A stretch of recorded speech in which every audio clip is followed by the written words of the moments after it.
부족한 종이 이렇게 단위에 올라와서 말씀을 전할 수 있도록 하신 하나님께 감사와 영광 올려드립니다. 우리 함께 이렇게 한번 인사했으면 좋겠습니다. 잘 되고 있습니다. 기도하면 하나님이 하십니다. 한번 인사해 볼까요? 잘 되고 있습니다. 기도하면 하나님이 하십니다. 잘 될 수밖에 없고요. 기도하면 하나님께서 하심을 믿습니다.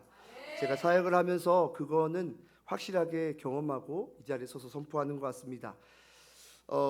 오늘 말씀은요, 오늘 말씀 묵상하면서 제가 그런 고민을 했습니다. 그런 이야기들을 많이 들었습니다. 여러분, 요즘에 다들 위기라고 이야기합니다.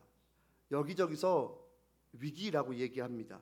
가정의 위기, 직장의 위기, 사업의 위기, 교회의 위기, 인생의 위기, 공동체의 위기, 모든 것이 무너지고 있다라고 이야기를 합니다.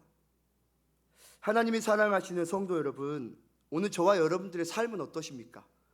여러분들의 삶도 위기입니까? 우리의 인생도 마치 이런저런 사람들의 이야기처럼 그렇게 위기를 경험하고 있습니까?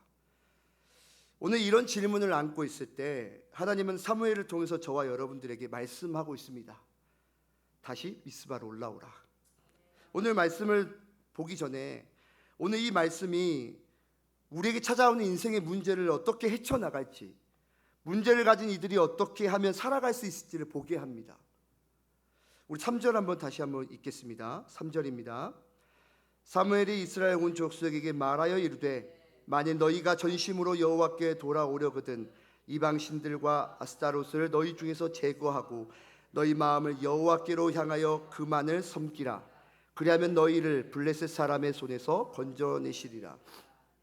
오늘 사무엘이 미스바의 사람들을 모아놓고 이렇게 이야기하고 있습니다. 우리가 하나님께 돌아가야 된다. 우리들이 가지고 있는 우상들을 버리고 하나님께 돌아가야 한다라고 이야기하고 있습니다. 여러분, 당시 이스라엘은 블레셋으로부터 늘 위협을 당하며 살아왔습니다. 매번 그들이 침략해 올 때마다 이스라엘은 그들의 땅과 재산과 심지어 목숨까지도 잃어야 했습니다. 그에 비해 이스라엘은 그들을 상대하기에 매번 역부족이었습니다. 대항하여 싸웠지만 결과는 굴욕적인 패배였습니다. 이전의 4장에 보면 블레셋과 전투가 일어납니다. 그런데 거기서 엘리와 그의 아들 홈리와 비나스가 함께 죽게 됩니다. 또한 이스라엘의 상징인 하나님의 언약궤를 들고 나갔다가 블레셋에 빼앗겨 버리는 사건이 일어납니다. 이스라엘은 늘 힘이 없었고 이러지도 저러지도 못하는 상황이 되어버렸습니다. 그런데 중요한 것은 이스라엘을 위협하는 것은 당시 블레셋만이 아니었습니다. 블레셋뿐만 아니라 주변의 암몬과 모압과 이집트, 주변의 여러 나라에서 이스라엘을 노렸습니다. 이스라엘은 주변을 보면서 그 문제가 자신들에게 얼마나 크고 어렵고 힘든 문제인지, 자신들을 수렁에 빠뜨릴, 자신들을 망하게 할지를 알았습니다. 그러나 여러분, 중요한 것은요, 지금 이스라엘이 진짜 문제가 무엇인지를 파악하지 못하고 있습니다. 사실 블레셋과 주변의 민족들보다 더 큰 문제가 있다는 것을 간파하지 못하고 있습니다. 여러분, 하나님은 오늘 이 밤에 저와 여러분들에게 동일하게 말씀하고 있습니다. 우리 인생 가운데 찾아오는 당혹스러운 문제, 그리고 그 문제를 해결하는 방법에 대해서 인간적인 방법이 아니라 영적인 것에 있다는 것을 우리에게 이야기하고 있습니다. 물론 지금 인간적인 방법을 사용하지 말라는 것이 아닙니다. 그러나 우리는 가장 쉬운 방법인 하나님을 찾는 것보다 오히려 어려운 방법인 내 옆에 있는 사람들, 내 주변을 의지할 때가 많다는 겁니다. 참 이상하죠. 우리가 늘상 살아계신 하나님, 완전하신 하나님, 위대하신 하나님이라고 고백하는데도 이렇다는 말입니다. 이스라엘 백성들이 지금 고통당하는 것은 단순히 이방 민족 때문이 아닙니다. 이유는 그들이 오랫동안 하나님을 떠나 우상 숭배했기 때문입니다. 당시 이스라엘은 우상을 섬기고 자기를 섬기고 재물을 섬기고 권력을 섬기고 형식적인 신앙생활로 그들의 마음이 이미 하나님으로부터 떠나 있었습니다. 그것은 사실 출애굽하여 하나님이 약속하신 적과 꿀이 흐르는 가나안에 들어오면서부터 사무엘 시대에 이르기까지 늘 우상을 만들고 우상을 섬기며 살아왔습니다. 하나님의 백성들이 하나님을 생각하고 하나님을 사랑해야지만 그렇지 못했습니다. 그런데 여러분, 지금 비단 그들만의 문제일까요? 여러분, 그렇게 우상을 만들고 우상을 섬기다가 늘 블레셋으로부터 고통을 당하게 되었습니다. 여러분, 오늘 우리가 말씀을 믿음의 눈으로 보아야 하는 것은 블레셋은 하나님에 의해서 사용된 징계의 도구라는 사실입니다. 깨닫게 하는 도구라는 겁니다. 지금 눈앞에 보이는 문제가 아닙니다. 여러분들 삶의 자리 속에서 지금 문제를 경험하고 있습니까? 위기를 경험하고 있습니까? 그런데 중요한 것은 그 위기가 진짜 위기가 아니라는 겁니다. 우리가 당면하고 있는 그 문제가 진짜 문제가 아니라는 겁니다. 여러분, 우리가 당하고 있는 여러 가지 위기와 어려움들을 생각해 보면 우리가 모든 어려움이 이와 같을 수는 없습니다. 의인이 당하는 고통도 분명히 존재합니다. 그것은 성경에서도 하나님의 영광을 위하여 그에게 고통을 주셨다라고 이야기했습니다. 고난을 허락하셨다는 것이죠. 그러나 오늘 제가 주목하고 싶은 것은 위기와 어려움이 우리를 깨닫고 정신 차리게 하는 하나님의 도구라는 사실을 인지한다면, 깨닫게 되었다면 우리의 인생이 완전히 뒤집어질 수 있다는 겁니다. 여러분, 지금 우리의 상황을 돌아보기를 원합니다. 우리가 지금 무엇을 쫓아 살아가고 있는지를 한번 돌아보십시오. 우리가 경험하고 있는 위기들은 단순히 육적인 이유 때문에 발생하는 것이 아니라 보다 근본적인 영적인 것의 원인이 있는 것이 태반입니다. 그 영적인 원인은 내가 하나님으로부터 멀어진 데서부터 시작되는 것입니다. 여러분, 오늘 사무엘은 알고 있었습니다. 그런 너희들이 우상을 버리고 미스바에 올라오라. 다시 돌아가자. 여호와께 돌아가면 너희들이 살 수 있다라고 얘기하고 있습니다. 여러분, 오늘 우리의 삶 가운데 무수한 위기를 경험합니다. 가정의 위기, 부모와 자녀의 위기, 직장과 사업장의 위기 등을 경험할 때 우리는 먼저 이 위기의 이유와 원인을 파악하기 전에 과연 나는, 내 가정은, 내 직장과 사업장은 하나님으로부터 온전하게 서 있는가를 질문해야 합니다. 하나님으로부터 내가 온전하게 서 있는가, 하나님이 내 중심에 계신가를 확인해야 합니다. 만약 내가 그렇지 못했다면 우리는 오늘 이 밤에 이 이스라엘처럼 회개하고 하나님을 향해 다시 돌아서야 합니다. 그리고 무엇보다 그 관계를 회복하는데 구체적인 방법을 이야기하는데요, 오늘 사무엘은 너희 가운데 우상을 제거하라고 얘기합니다. 여러분, 우리에게 무슨 우상이 있냐라고 반문하는 사람들이 있습니다. 나는 별개다라고 이야기하는 사람들이 있습니다. 그러나 여러분, 현대인들에게 보이는 우상보다 보이지 않는 우상 숭배가 더 심각합니다. 하나님보다 더 사랑하는 것, 하나님보다 더 귀하게 여기는 것, 그것이 우상입니다. 하나님보다 더 인생의 우선권을 두는 것이 우상입니다. 내 마음대로, 내 고집대로 인생을 살려 하는 것, 그건 역시 나라고 하는 우상을 내 안에 숨겨두고 있는 것입니다. 우리는 그 우상의 마음을 뺏기고 그 우상을 바라보며 살던 삶을 버려야 합니다. 우리의 마음을 하나님께로 향해야 합니다. 저와 여러분 가운데 있는 우상은 무엇입니까? 하나님과 나 사이를 가로막는 우상은 무엇입니까? 하나님보다 더 우선시하는 우상은 무엇입니까? 하나님을 바로 섬기지 못하게 하는 우상은 무엇입니까? 하나님을 바로 쳐다보지 못하게 하는 우상은 무엇입니까? 오늘 말씀 보면 우리에게 명확하게 이 얘기합니다. 오늘 사무엘은 이스라엘 백성들에게 전심으로 하나님께 돌아오려거든 이라고 이야기하고 있습니다. 여러분, 여기서 전심으로라고 하는 것은요, 원어로 뿌리로부터라는 이야기입니다. 여러분, 우리가 겉핥기식으로 하나님 잘못했어요, 미안합니다 라고 그냥 넘어가 버리는 것이 아니라는 겁니다. 내 속에서부터 심겨있는 그 가장 깊은 곳에 있는 그 뿌리, 하나님을 대면하지 못하게 하는 그 뿌리들을 완전히 뽑아버리라고 하는 것을 이야기하고 있습니다. 이스라엘 백성들은 겉으로 애통하며 하나님을 사모하는 것 같았지만 실상 그들의 내면 깊은 곳에는 바알과 아스타롯을 섬기며 물질과 쾌락을 깊이 뿌리내리고 있었습니다. 여러분, 그런데 이것이요, 하루아침에 생겨난 것이 아닙니다. 가나안 땅에 정착하면서 가나안의 물질주의와 쾌락주의에 깊이 동화되어 있었습니다. 안타깝게도 이스라엘은 이방인들과 똑같이 물질을 좋아하고 은밀히 쾌락을 즐기고 있었습니다. 여호와 하나님은 오직 자기 욕심을 채워주는 도구로 전락해 버렸습니다. 여러분 보십시오. 블레셋과 전쟁할 때도 언약궤를 부적인 마냥 그렇게 들고 나갔다가 빼앗겨 버렸습니다. 사무엘은 이들의 이중성과 은밀한 죄성을 지적했습니다. 물질에 대한 욕심과 쾌락에 대한 욕망을 뿌리 뽑으라. 세상이 적당히 타협하며 물에 물 탄 듯 술에 술 탄 듯 신자인 척하지 말라. 정말 순수하게 하나님 한 분만을 섬기라. 마음과 힘과 목숨을 다하여 하나님 한 분만을 사랑하라. 여러분, 여러분의 인생의 나침반은 지금 어디를 향하고 있습니까? 여러분들의 눈은 지금 어디를 향하고 있습니까? 우리 한번 솔직하게 우리 자신에게 질문해 보시기를 바랍니다. 우리 중에 누구도 이런 물질과 쾌락과 자녀의 우상의 누룩으로부터 자유로울 수 있는 사람이 누가 있겠습니까? 그런데 우리가 우상을 버리고 하나님과의 관계를 바로 할 때 하나님은 우리가 직면하고 있는 위기를 극복할 수 있는 길을 열어주신다는 겁니다.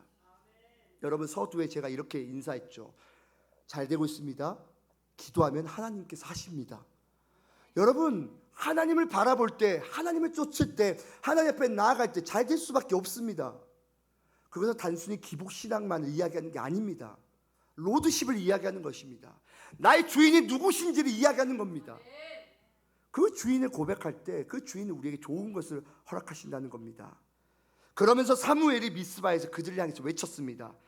지금 위기를 극복하기 위해서 기도할 것을 요청하였습니다. 5절입니다. 5절 같이 읽겠습니다. 시작. 사무엘이 이르되 온 이스라엘은 미스바로 모이라.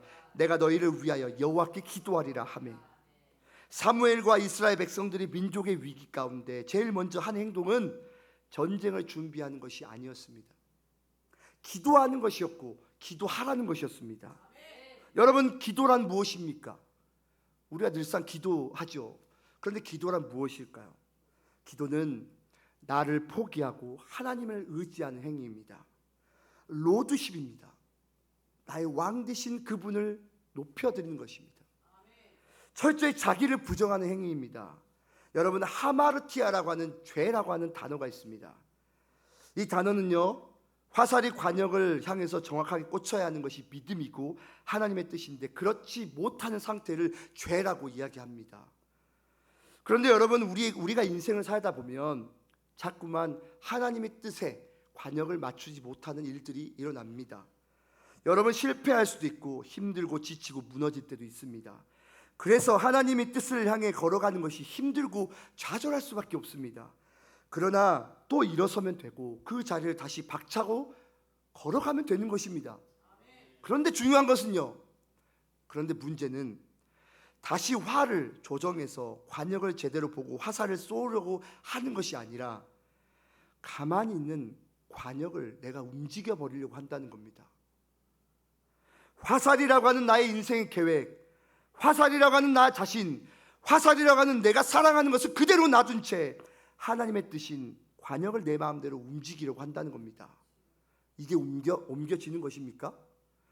그래도 되는 것처럼 자꾸 우리 인생이 그렇게 고백하고 그렇게 행동한다는 겁니다. 여러분, 오늘 또 우리는 이 밤에 기도할 겁니다. 그런데 우리가 왜 기도합니까? 여러분, 우리가 기도하는 것은요, 여러분, 내가 내 힘으로 할 수 없다는 것을 인정하는 겁니다. 주님, 오늘도 나는 실패할 수밖에 없고 실패한 인생입니다. 무너져 버렸습니다. 그런 나의 인생입니다. 그러나 하나님 도와주세요. 하나님밖에 없음을 고백합니다. 힘으로 능으로 되지 아니고 여호와 신으로 감당할 수 있다고 하신 그 하나님을 붙잡고 나아가는 것입니다. 그것이 기도입니다. 그것이 믿음입니다. 그런데 여러분, 지금 위기입니다. 그런데 무엇이 위기인가? 여러분, 이 시대가요, 기도하지 않고 있다는 겁니다.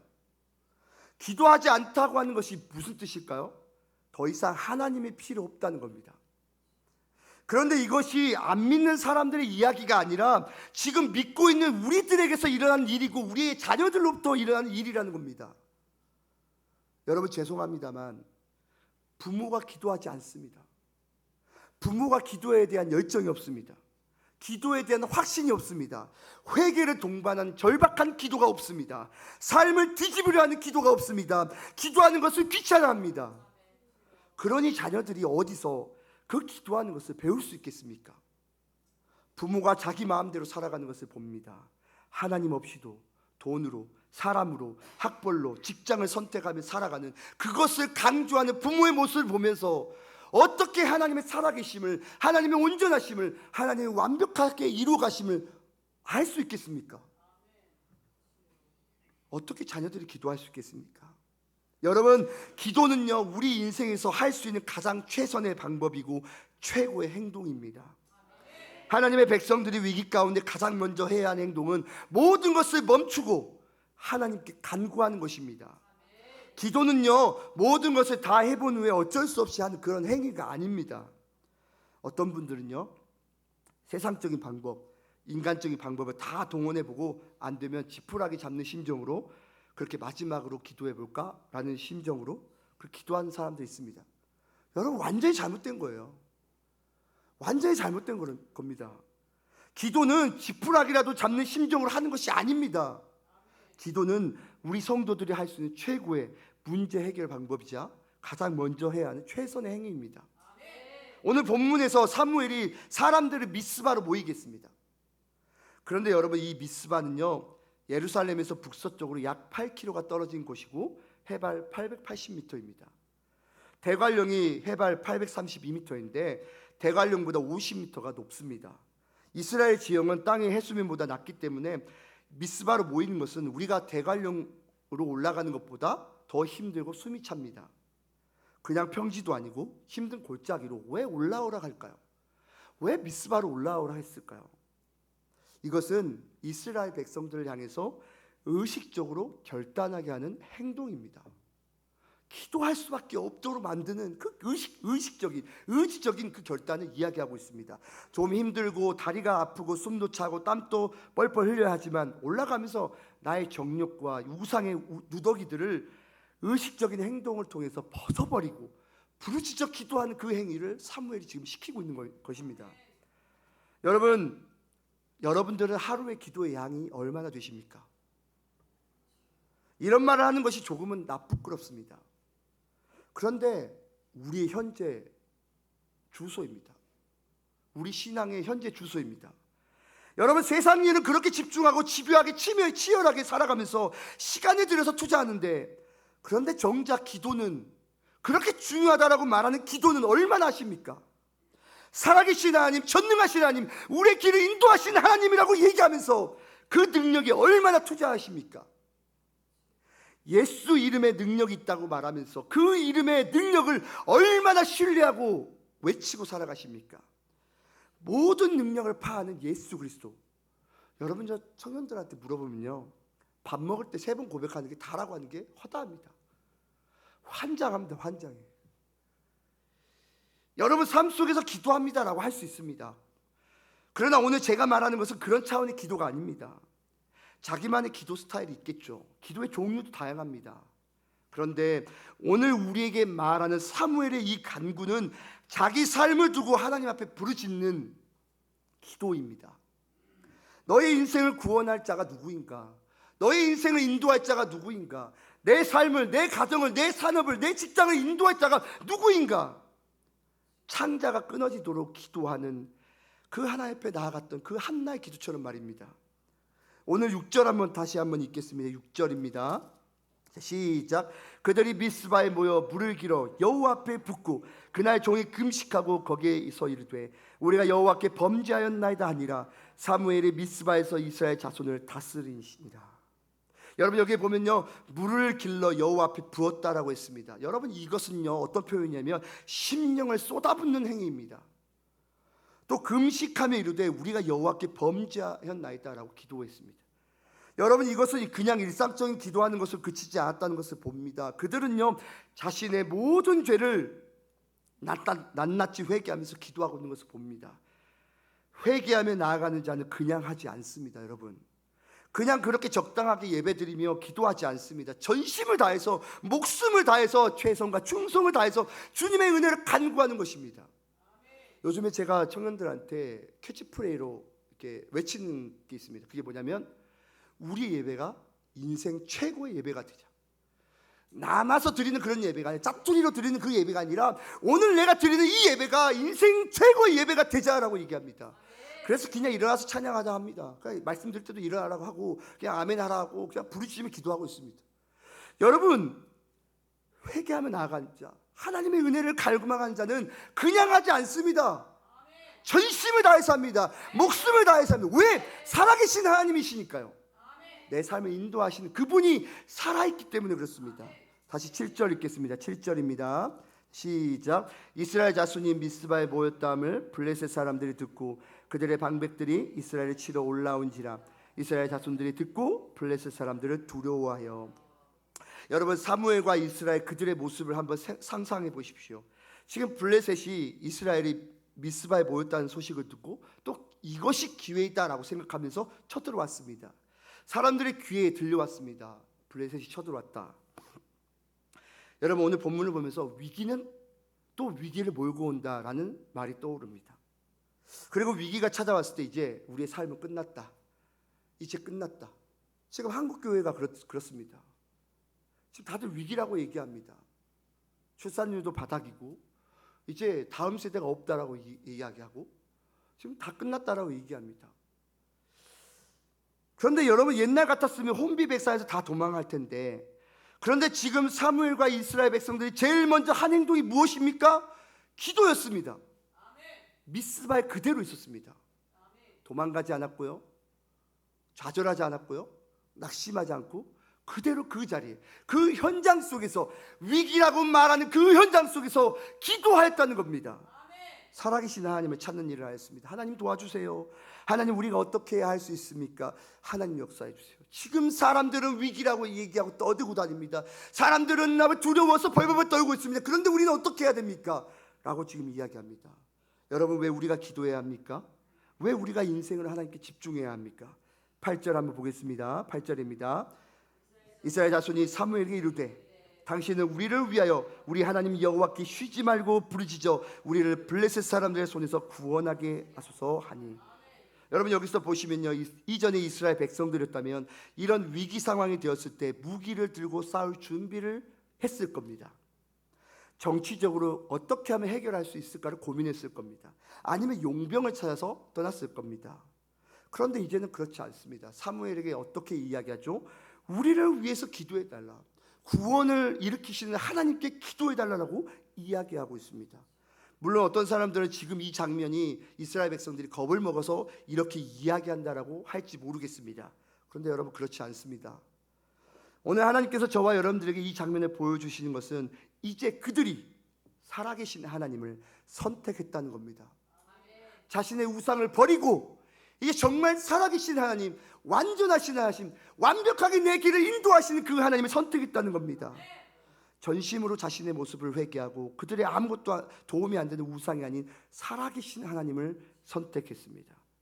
여러분, 오늘 이스라엘의 기도와 선택을 보시면요, 이 세상에서 가장 빠른 속도로, 5G도 아닙니다, 더 빠른 속도로 하나님께서 우리의 기도에 응답하시는 것을 보게 됩니다. 9절을 한번 보겠습니다.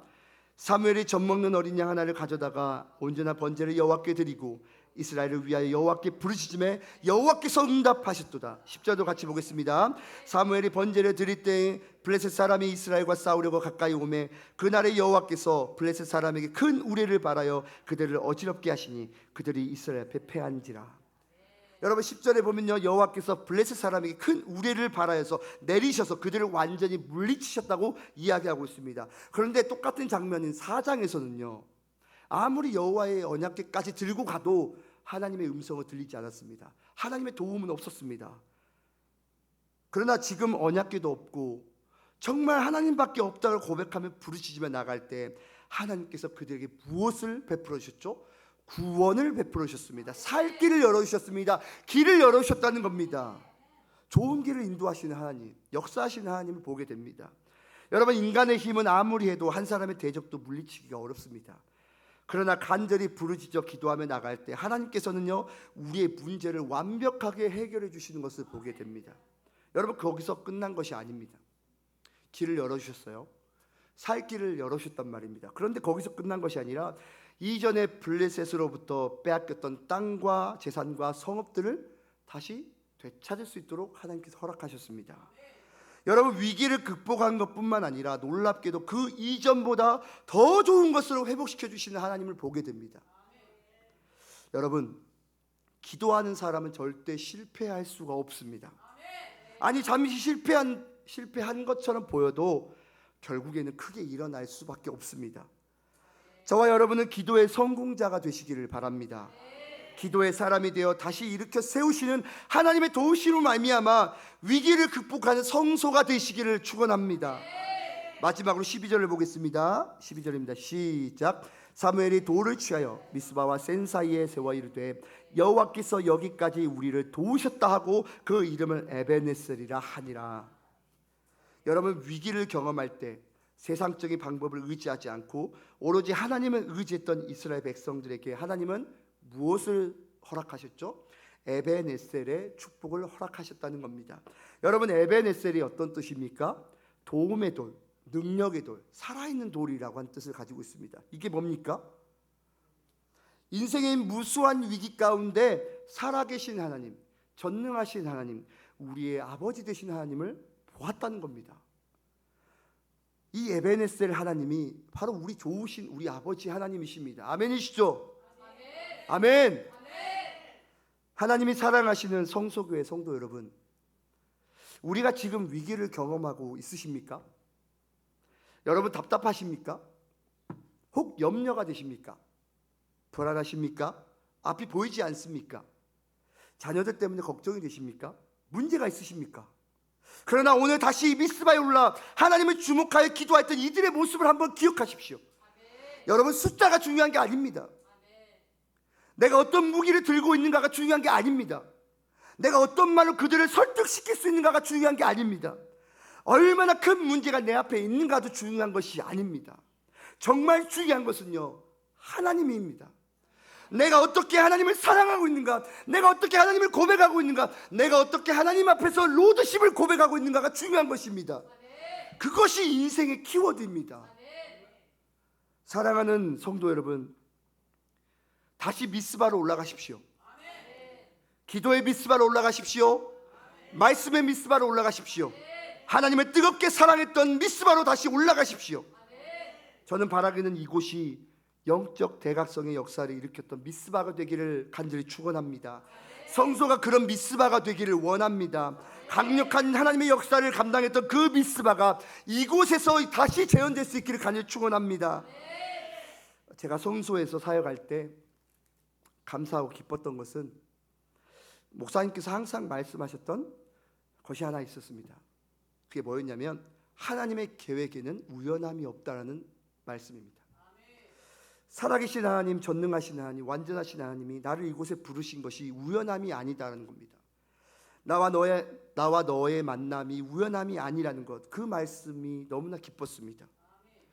제 기억으로는 목사님께서 새 가족이 오거나 어떤 중요한 말씀을 하실 때 그런 말씀을 앞서 이야기하시면서 이렇게 이야기를 하셨습니다. 그리고 그런 이야기를 하면서 이곳은 치유와 회복의 장소다, 열방을 책임지는 장소다, 사명자들의 모이는 장소다라고 하셨습니다.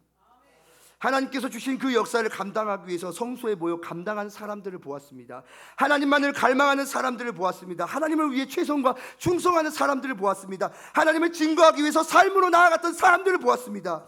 그들은 늘 미스바에 올라 하나님을 찬양했습니다. 그래서 그곳에는 늘 치유와 회복의 기쁨이 있었습니다. 그리고 그곳에는 자유함이 있었습니다. 그리고 함께 모여 찬양할 때 하나님의 나라가 그곳에서 펼쳐졌습니다. 그래서 저는 너무나 성소가 좋았습니다. 기도할 때 하나님이 드러나셨으니까요. 사랑하는 성도 여러분, 보이는 게 중요한 게 아닙니다. 보이는 것 때문에 두려워하지 마십시오. 정말 중요한 것은 하나님이 관념적이지 않고 지식적으로만 맴돌지 않고 정말 내 피부로 내 삶의 현장 가운데 하나님을 느끼고 있는가가 중요한 것입니다. 정말 하나님의 살아계심을 인정하고 살아가는가, 정말 완벽하게 내 인생을 이끄시는 분이 하나님이신가를 경험하며 살아가는 것이 중요합니다. 왜요? 하나님은 살아계시기 때문에 그렇습니다. 하나님은 우리의 인생을 좋은 길로 인도하시기에 완벽한 플랜을 가지고 계신 분이기 때문에 그렇습니다.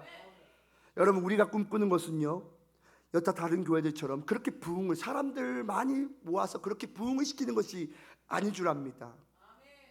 세상 사람들은 다 위기라고 이야기합니다. 교회들은 다 위기라고 얘기합니다. 그러나 저는 다릅니다. 저는 그렇다고 생각하지 않습니다. 사람들이 위기라고 생각할 때 사람들이 모이는 걸 보았습니다.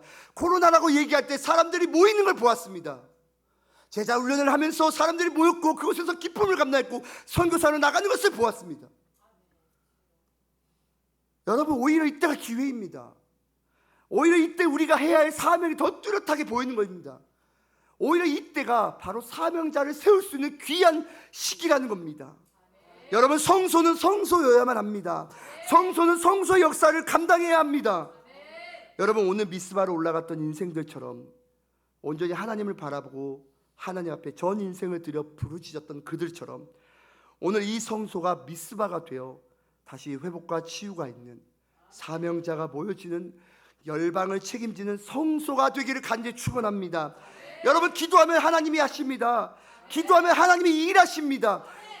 우리가 일하면 그냥 우리가 일하는 거지만 우리가 기도하면 하나님이 하십니다. 에베네셀 하나님, 그 하나님이 이 밤에 우리가 기도할 때 살아계시고 도와주시는 하나님을 경험하는 위대한 역사의 밤이 되시기를 간절히 축원합니다. 기도하겠습니다.